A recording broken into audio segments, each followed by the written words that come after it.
I'm about to make breakfast. Sandwich, tinapay, bacon, egg and cheese. So, gunting, I can't open the bacon. But then, it's on about 9:10. Medyo late na. So, yun. Good morning. Happy Wednesday. Oh, it's hump day. Okay. Let's eat. Here we go.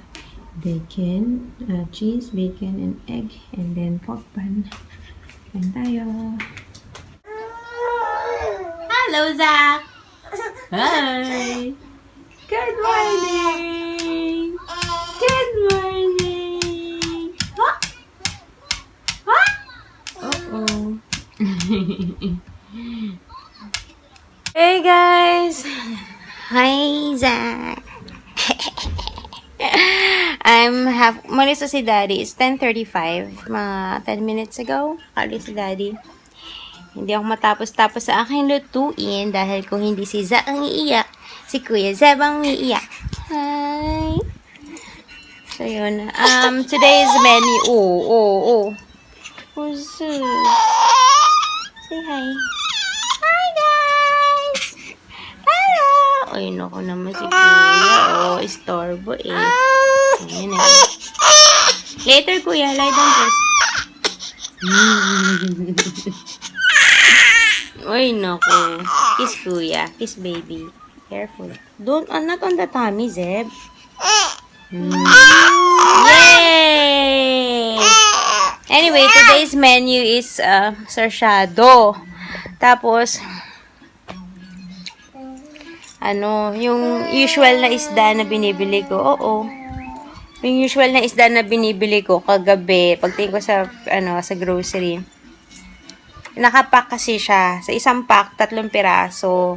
Tapos, nasa mga $4 something. Siguro mahal naman yan. Tapos, syempre, gabi na yun eh. Hindi na siya ganun ka-fresh. Medyo iba na yung kulay niya. So, parang I opted for tilapia. Although, yung tilapia na binili ko, medyo parang medium size. Hindi maliit, hindi malaki.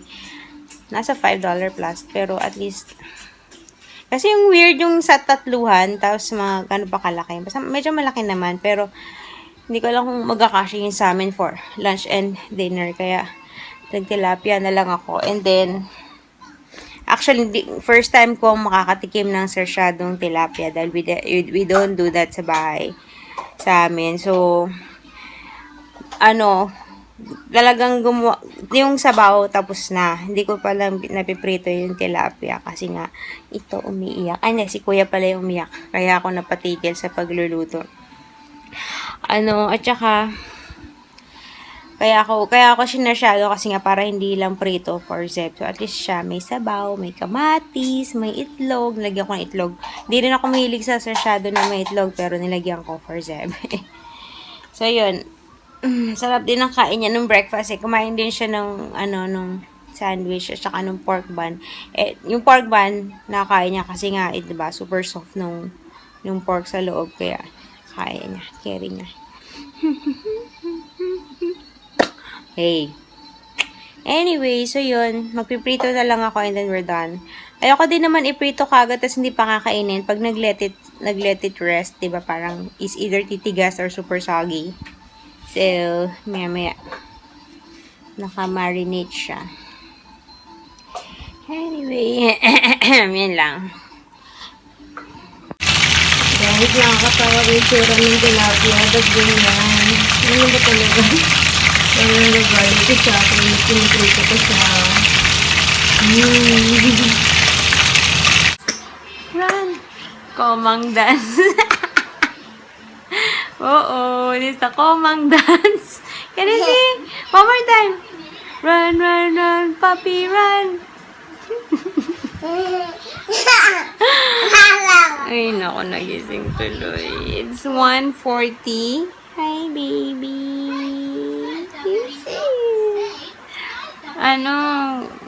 Mahigit sa oras at tutulog eh. Nung pinapakain ko si Seb, kumakain kami ni Seb, nakatulog siya. Akala ko, nung umiiyak, akala ko nairitahan na maligo. So, hinubaran ko na. Tapos, sabi ko nga, pagkatapos namin kumain ni Zeb, papaliguan. Maliligo na kami. Don't shout. Tingnan mo. Yun yung shout, baby cries.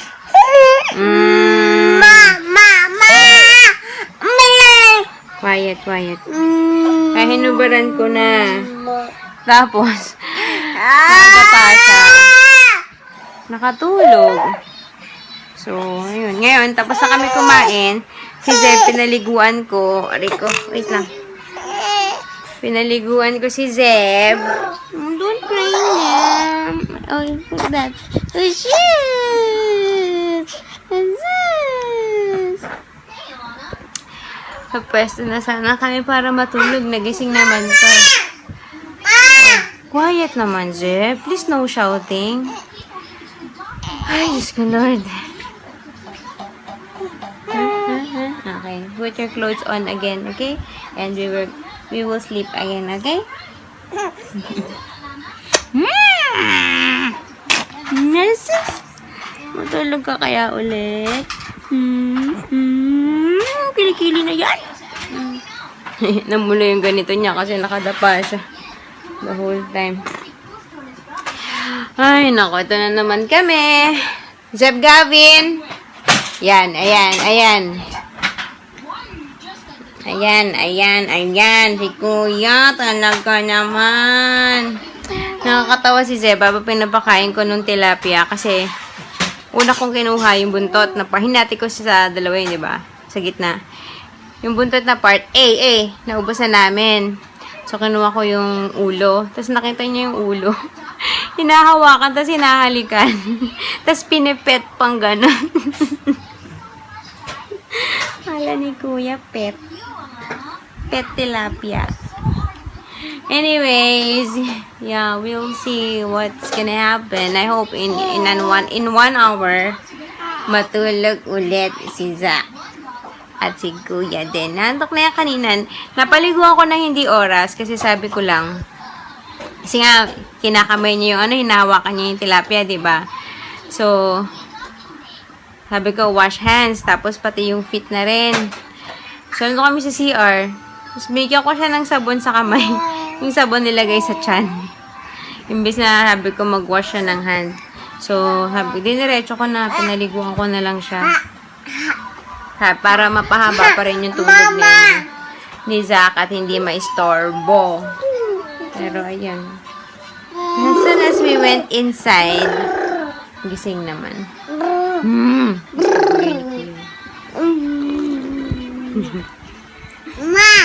Mama! One more time. Ma!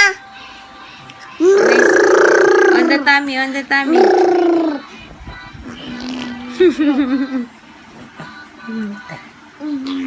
Yay! Yay! Yay! Yay! Sus. You love baby. You love baby.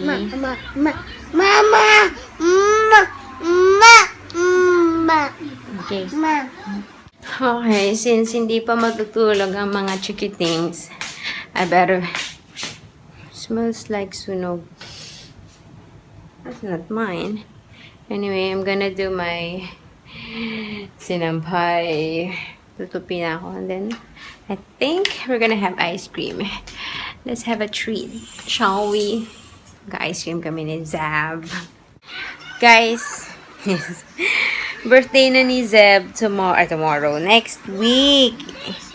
And initially, wala talaga kaming plan for his birthday kasi, diba, usually naman 1 year old, tapos 7 years old. Tapos parang all of a sudden, biglang sabi ko, parang alungkot naman. Parang gusto ko ng party na parang may party si Zeb, yung parang siya yung attention, nasa kanya lahat ng attention for that day. Kala mo naman buong araw. Sa birthday niya mismo, we might go to the zoo. Pero sabi ko, akong magpapa-party man. Sabi ko, kahit McDonald's party. Although dito, hindi uso yung mga mascot. Kahit McDonald's party, nag-check na ako kanina. Or minimum 15 guests, ganito yung amount. Kaso Happy Meal lang yung pagkain. Weird. Wala man lang yung set. Ewan ko nakalagay kasi Happy Meal eh. Yes. Kasi expected. Siguro na bata yung ano. Anyway, I don't know. Ewan ko kay Daddy. Sobrang gipit na sa oras kung just in case. Pero, wala lang. Parang gusto ko ng, may event na kakantahan si Zeb. Tapos, madaming tao. Yes. Mga 150 guests. We'll see pa. We'll see. Nakikita ko sa news, totoo ba talaga sa Bangkok and Vietnam, sobrang baba ng temperature na malamig? Ano yung mga ganun na mga peg ko? Travel na lang. Ayun naman talaga last year, sabi ko, sa second birthday ni Zeb, huwag na lang kaming mag-party, mag-travel na lang. Pero I don't know with Daddy. We'll see. Ayun. Ano suggestion niya? We'll see. Tingnan natin ang budget ni Daddy. Hello!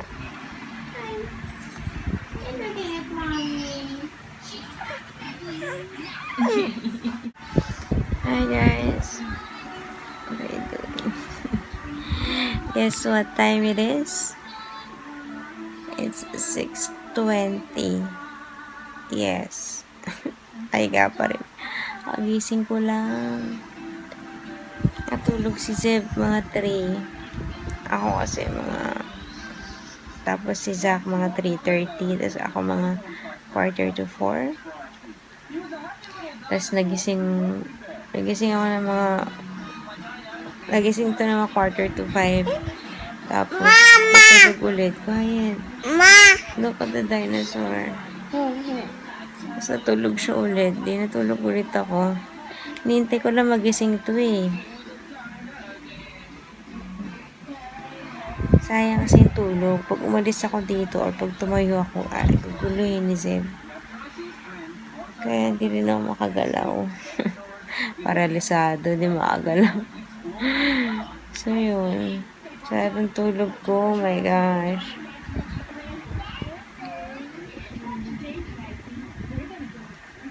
Hindi pa kami naliligo ni Zach. At hindi rin pala kayo makakalaro sa labas. Anong oras na? Kaya na ito maya-maya. Grabe, sarap. What does a lion say? Oo, lion. Ito naman. Hi guys, it's 8:15 na. Daddy's here. Halos kakarating niya lang. Ngayon kumakain siya dun sa sala. Kami, tapos na. Nag-dessert na rin kami. Kanina hindi kami nakapag-ice cream nung tanghali. Kasi sabi ko baka pinakain ko, hindi masyadong tawag doon? Baka masyadong hyper. So, ngayon, ewan ko lang. Good luck sana mamaya. Kasi ilang araw ko nang binabalak kumain kami ng ice cream. Pero lagi yung naisip ko pag tanghali, baka ma-hyper, hindi matulog. So, sa gabi na lang na, para mas lalong di matulog. We'll see. After ni Daddy, I'm gonna go grocery shopping. Pangatang pagkatuyo ng buhok ko. Okay. Hi! Bubble Factory. Lion, lion. What does the lion say? Rawr! Okay, you're shy. Hey guys! Hi Daddy. Daddy. Zeb, ayun. Si Zach, ayun. Buong pamilya. Alas 9 na. We're gonna go to the grocery. Then sila Daddy sa playground since hindi nakapaglaro si Zeb. So, let's pagurin si Zeb Gavin.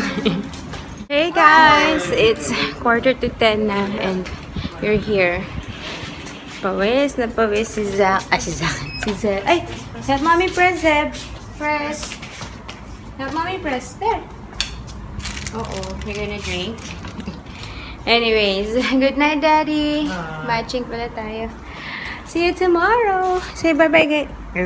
Say bye-bye, Zeb. Here. Bye. Bye, kiss. Ma. Bye, guys!